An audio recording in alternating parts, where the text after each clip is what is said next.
Today is July 9th. Welcome to Big Book Daily. My name is Rob. I am an alcoholic. It is a thrill, honor, and joy to be here with you today as we journey through the Big Book of Alcoholics Anonymous and the 12 Steps and 12 Traditions. Today out of the Big Book, we are going to finish the Doctor's Opinion by reading Roman numeral 31 and 32. Out of the 12 Steps and 12 Traditions, we are going to continue Step 2 by finishing off page 28. And of course, out of the Daily Reflections and 24 Hours a Day, we are going to be reading the July 9th entries. So with that, hope you're doing well today. We've been given a brand new set of 24 hours. What a gift it is just to be alive today.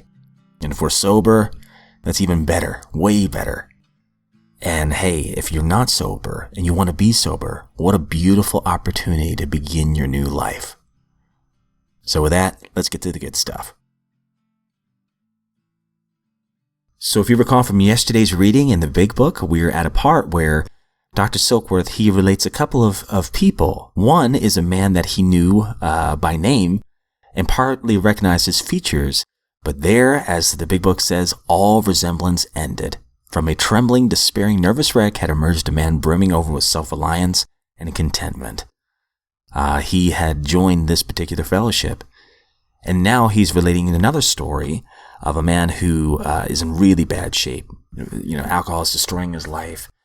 And it says here, following his physical rehabilitation, he had a talk with me in which he frankly stated he felt everything was useless, unless the doctor could promise him that he would have the willpower to resist the impulse to drink.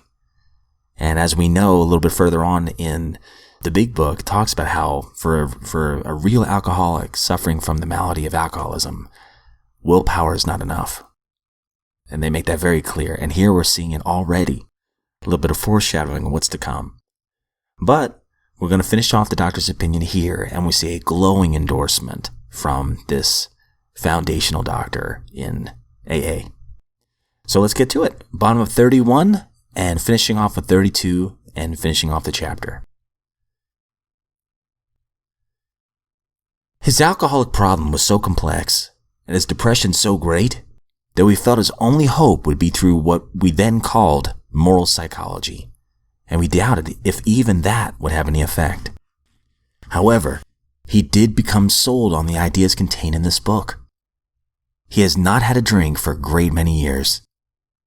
I see him now and then, and he is as fine a specimen of manhood as one could wish to meet. I earnestly advise every alcoholic to read this book through, and though perhaps he came to scoff, he may remain to pray. William D. Silkworth, M.D. Step 2. Came to believe that a power greater than ourselves could restore us to sanity. Bottom of page 28.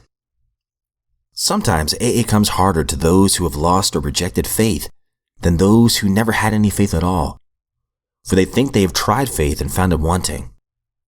They have tried the way of faith and the way of no faith. Since both ways are proved bitterly disappointing, they have concluded that there is no place whatever for them to go. The roadblocks of indifference, fancied self-sufficiency, prejudice, and defiance often prove more solid and formidable for these people than any erected by the unconvinced agnostic or even the militant atheist. Religion says that existence of God can be proved. The agnostic says it can't be proved, and the atheist claims proof of the non-existence of God.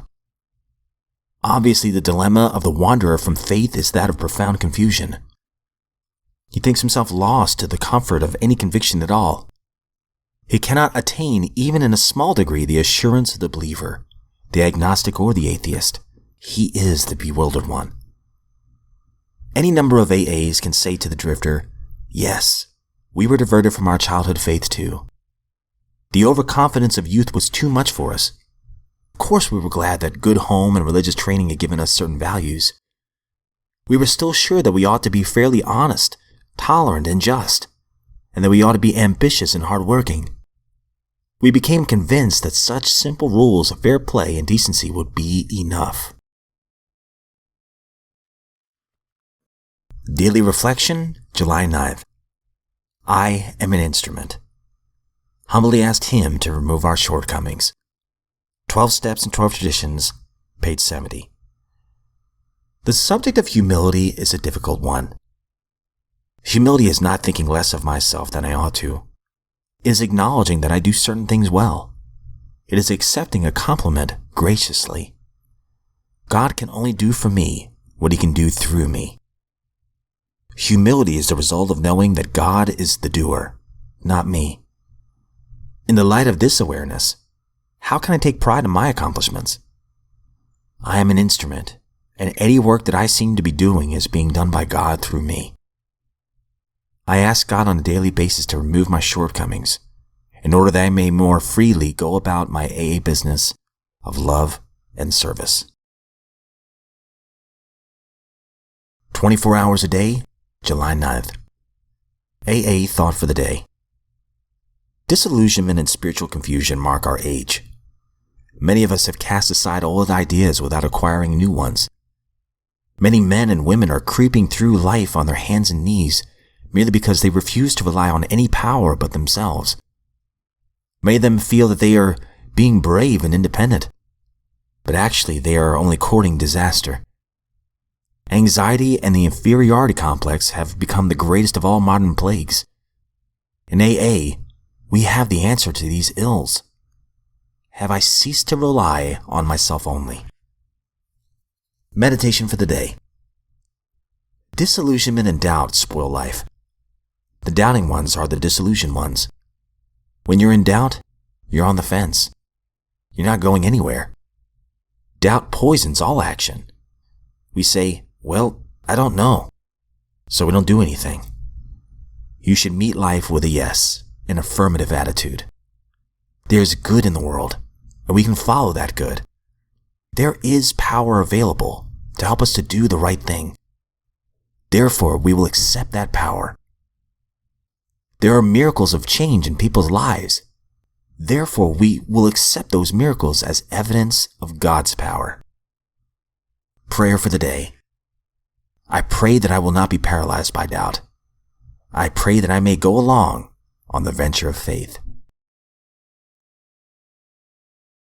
All right, my friends, that's going to conclude today's reading. I really like the daily reflection today. I am an instrument. And I like the definition of humility. I never really heard it put that way. You know, humility is not thinking less of myself than I ought to. That's what I used to think it was. It is the acknowledgement that I do certain things well and accepting a compliment graciously. But it's not like, oh, wow, look what I've done. Good for you, Rob. Pat on the back. Oh, you're amazing. But it's God through me. The reading says, God can only do for me what He can do through me. Humility is the result of knowing that God is the doer, not me. In my profession, I just try to keep it simple in the sense that I try to help one out there. But in turn, God, I may sow the seed, but God does the growing. I've learned to discover in my life. And I have to trust in that. And I might never see the harvest, but I trust that God does the growing. And He does. Every now and then somebody in my profession will come back and thank me for helping them. And I have to give all glory to God.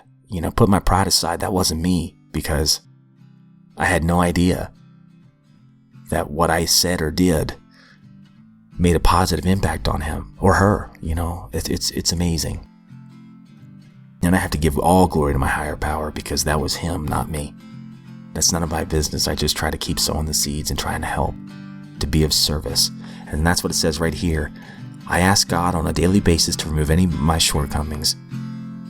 Why? Well, in order that I may more freely go about my AA business of love and service. Keeping it simple like that. Love others, serve others. And I'm talking to me today. Love and service. That's it. So guys, I hope you all have a great day. It truly is an honor to be here. And if we are given another set of 24 hours, my friends, I sincerely look forward to seeing you right back here tomorrow.